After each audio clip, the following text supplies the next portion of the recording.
বিকাশ নাম্বারের মাধ্যমে বিকাশ অ্যাকাউন্ট কার নামে খোলা বা কার এনআইডি দিয়ে খোলা কিভাবে চেক করবেন চলুন প্রসেসটি আপনাদেরকে দেখিয়ে দেই।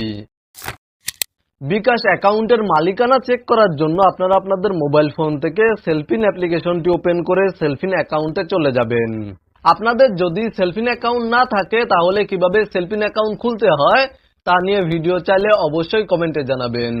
কিভাবে সেলফিন অ্যাকাউন্ট খুলতে হয় সেই প্রসেসটি আমি এই ভিডিওতে দেখাচ্ছি না, কারণ ভিডিওটা অনেক লং হয়ে যাবে।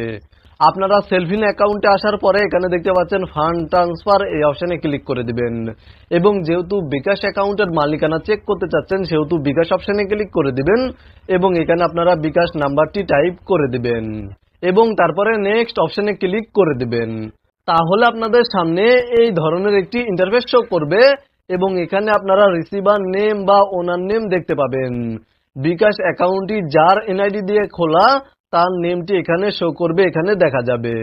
তো মূলত আপনারা ভিডিওতে দেখানো এই নিয়মে বিকাশ অ্যাকাউন্টের ওনার বা মালিকানা চেক করতে পারবেন। ভিডিওটি দেখে উপকৃত হয়ে থাকলে অবশ্যই কমেন্টে জানাবেন।